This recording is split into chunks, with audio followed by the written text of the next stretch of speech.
Welcome, everyone, to another edition of the Tony Sirianni podcast. I am thrilled to have as my guest John Langston, the CEO, founder of Republic Capital Group. John, thanks for being here. Hey, thank you, Tony. It's a pleasure to be on such an acclaimed podcast. So thanks for having me. Well, I appreciate that. I appreciate that. And you know what? In my mind, you're like Batman. You're like you travel from city to city. You're solving great injustices. You're making all these things happen. You're like Batman of the investment bankers. Well, I would strongly encourage lowering the bar from this point forward. This got to be the singular instance of being compared to Batman in my entire life. So, but I Oh, there you go. appreciate Take that. it. Let's show your mom. So as Batman, we like to hear like an origin story, and I think you have an interesting one, for as for an investment banker. So to talk a little bit about how you sort of got into this, and really, I think of interest to our audience, kind of where you started.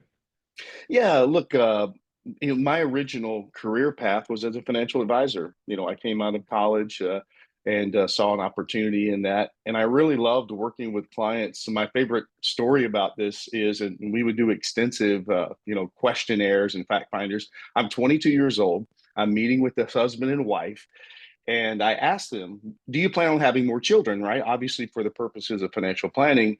And at exactly the same time, the husband says, "Yes," real emphatically, and the wife says, "No," real emphatically. At 22 years old, I said, "You know what? We'll come back to that later." But I loved that process, but ultimately stepped away from financial advising to work in the nonprofit world. I had something I thought was passionate about helping others, and so that led me away. And then when I came back to the business world, I found myself in capital raising, investment banking, transactions, and so. But I've never forgotten that perspective of being 22 years old, sitting with a couple, trying to figure out how do we pay for college. I think that's probably common among all financial advisors. You all have that moment, and a lot of times it revolves around, Hmm. God forbid a client dies, and you're like the only one. And you're 22, you're 25, you're 26, and they're coming to you for answers, and you're like, okay, thank God I paid attention, during that You class. know, it's ironic that you said that, Tony, because that did actually happen to me as well. I had a client whose wife was 32 years old, was healthy, and just one morning didn't wake up. Ugh. And they had two children, and it's a broader topic, but maybe it's a bridge to talking about areas of planning and execution in our world that I think we Yeah. may have to revisit and think about. And I certainly at that point in time. Um, was reflecting a lot on the types of insurance coverage they had because they were a But young family and it's all fun and games, right? There's a point where it's like, hey, I'm gonna be number one in the office this month. I'm gonna be this. You're having fun with your clients, and then something like that happens, a life event, yes, and you realize how important the job is. You realize how important, you know, and it's not money for money's sake, and money's great. It's a way to keep scores, this and that. But it's a future. It's children. It's a legacy. It's all these different things. So money's actually, after health, it's a very important thing. It not only just as a scorekeeper, but stuff happens. absolutely. And as I said, I've never forgotten. Those are a couple of memories, right? I have many others, but yeah, the work that we do, not to sound too altruistic, but our industry does do a lot of good in the world. People can be cynical and talk about Yeah, money, but the reality is we're trying to help people maximize, and most people want to do good and help others, of and that's a course they do noble it. thing. Look, I've worked with over the years the largest financial advisors in the United States and still do today. We got the lists and all that. On a daily basis, I'm in touch with top producers, and it isn't the ones that succeed, do it. They got up out of bed. Now they have enough money. They're doing it to help people. It's the people who look at it as let me help you, right? As that's you're gonna do well. You're never gonna do badly in that situation. Absolutely, totally agree. Well, that's interesting because that's the perspective of a financial advisor. So let's talk a little bit about how you bring that perspective to what you do now. And I wasn't kidding about the Batman thing. I know you do travel like crazy around the country, right? I mean, you're always on a plane, and you're not visiting Monsanto or 3M or something. You're talking to financial advisor, right? I mean, so talk a little bit about. I think that's a interesting way to look at it from an investment banker's perspective. Yeah, look, I think what I would say is in my early training of making sure you take the time to ask questions, find out what's important to the client. I recall we had a 32-page fact finder, we called it. I once I adopted that approach in my business life, things really took off for me. Yeah. And so I come into every situation looking to ask questions, to understand. And I always say, from an investment banking perspective, in terms of helping wealth and asset management firms accomplish significant things. When I founded the firm, the philosophy was we want to be the firm that helps create transformative outcomes. We want to do more than provide you data. We want to do more than provide you interesting, reports. Those things can be helpful, but the reality is, when you're building a company, when you're building a business, you need someone who will raise their hand and say, "We're going to get in the fight with you, and we're going to create an outcome here. Something's going to happen." And Well, so, and advisors, I mean, I think they understand that because you're coming from an advisor perspective, like we talked about, so they kind of they get that. But for most advisors, you have one or two of these clients that might be, beneficial here. So it's almost always new and deep water every time you get into it. yeah, no, for sure. And look, so in answering your question about how we approach it, I try to find out what's important to people, what their goals are. And I'm always looking for someone who either has an ambition to accomplish something as an advisor in their business or with their clients, or has a challenge they need to solve, and get alongside them and really partner with them to help create that outcome. And I'm also a little bit old school. I think if you're going to help people work on something so important in their life, you should show up in person. You should meet people. You're Right. asking for a lot of trust when we take on a client to do a transaction. There's a lot of trust involved, and so that's why I find myself on the road so much, in part. No, I think that that's, terrific. From an advisor's perspective, do just a little bit, like, how does that work as an example? So, I come out again, advisor looks in his book and hey, I have a client, this guy's been my friend for a long time. He's had this company, he makes $600,000 a year. Now he's going to have a $25 million event. Or his company's worth $25 million. He doesn't know what to do. I know he's out there looking around. We talk about it all the time. Let me call John. What happens then? Yeah, it's a great question. So you're talking about a financial advisor who has a client who owns a private company. Yeah. And Um, he's and, not and, he's not and like he's not acting super rich. He has an income. Maybe he's got a million and a half dollars saved. That's it. You know what I mean? yeah, Yeah, well, here's what I would say, and I'd like to just set it up real quick, Tony. My view of the space, I mean, as I just explained, I started as an advisor. I love the wealth management industry where we are. I think we have a lot of great people doing good things, so I'm a huge fan. I do think that we are missing it for some of our clients who own private companies. Yeah. We really like to talk about what great planning we do, and again, I love the industry. I'm the biggest fan, but I do think that there's a gap here. That Mhm. most financial plans have a big gap for a company owner that has a private company. And financial advisors are not asking questions, getting them involved. So how would it work if an advisor did try to fill that hole? And again, I think this is a big hole in our industry. There's something like it'll be $16 trillion in private companies that will be transacted the next 10 years. It is, So in my mind. just Yeah. in perspective, all these, 90% of these guys that have a financial advisor Yes. and they have a liquidity event coming, and then there's a separation. Right now, all of a sudden, now I got $25 million. I'll either dump the financial advisor or I've grown up, or the person who does a transaction pushes me in a different direction. Says, oh no, you gotta do this now. Right? I mean, isn't that Oh, absolutely. I worry for many of my clients that when some of these companies are sold, they're going to lose that client right? because they had no connection. We're never talking about it, never involved. And then that's what the research shows, that most people change an advisor around an inflection point. And usually liquidity is one of the biggest ones. They feel Yeah. like, well, I need someone else now. So I think this is, extremely important. But as far as how it would work, I mean, and this is how it works now, we get calls all the time, but someone has a client. I got a call yesterday from the state of Florida. A gentleman has a client with a construction company. They think it's valued at about $40 million.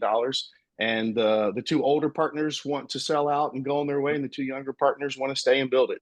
And so the way that works is, we get engaged with the client. One of the things we do in our process is we will identify the financial advisor in our engagement letter, so it's clear who we're working with. It's a partnership, but Yeah. we would gather basic information, include the financial advisor in that process, help that client walk through a professional investment banking process.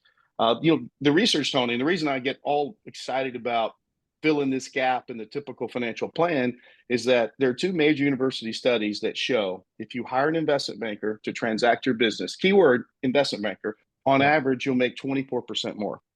So here's an opportunity for a financial advisor to guide a client toward professional Adding advice. value, adding value, right there. Huge value. Yeah. And of course, we are going to be, and our thesis is that we are the friend of wealth management. We've built our entire company from wealth management. We're loyal, like we believe in this. So, but the process would be gather some information, very much like in some ways a great financial planner. We gather Yep. information, find out what the goals are, go through the options, present a strategy, and then go execute. And that's what we do all day, every day. And I would also say that we've built the firm working with entrepreneurs and private companies that were built from zero. Some of them today, that some of our clients are their firms are worth 15, $20 billion. Yeah. But they started this as one person, right? And so, but that's just a little high level, Tony, of how what the process might look like. What, so as you go through, I guess, always the advisor hub stuff never leaves me in terms of what advisors are interested in. What are the biggest mistakes you see advisors make? I mean, when you go in, what's a common mistake an advisor makes when he realizes there's a client or a prospect, that has one of these clear liquidity event coming? Yeah. So I would say that first, occasionally I've seen advisors try to almost be the investment banker.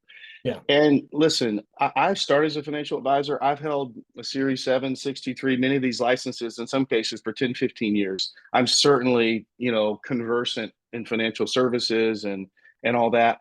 But I would be very concerned to try to jump in and be someone's financial planner tomorrow. There's so many small nuances. There's so many details. And so I think that's a mistake. I think the other mistake is feeling like And by the way, the, not I oh, wouldn't I'm put sorry. too little a point on it. That's a really big mistake. And Yeah. I understand the rationale by why you want to try to do it, but what you really want to do is do the best for your client and have them set up in a professional way. It's deep water, and when you start getting into it, and you said this 24%, I agree, but when the advisor tries to do it himself, you're not getting that 24% extra. You're missing the stuff that you don't know about, that just because you don't have the experience in doing it. Yeah, no, absolutely. And look, I mean, another analogy, another mistake, I should say, is just randomly going out and trying to connect them with an investment banking group. And look, we all want to solve a client's problem. I mean, if a client says to me, if I'm at their office and they're like, the vacuum cleaner's broke, I'm like, bring it, I'll work on it. Right. I mean, all of us who love our work and love our clients, we'll do anything as long as it's ethical and legal. I'm in, right? It's like, how can I help you? Right. And that's a great sort of attitude to have. But sometimes you start connecting with, you don't appreciate, a lot of these investment banks have wealth management arms. A lot of them are close with other wealth managers, and it's absolutely going to happen to many advisors. The investment banker has steered the client to wealth management with someone else. Yep. And here, someone should be rewarded for the years of advising this client, and so I think that's probably the other mistake. And then maybe the final one is, never. And the most common one, Tony, is never talking about it. And one day the client walks in and says, "Yeah, I sold my business, and here's a check for 5 million when the check should have been 10."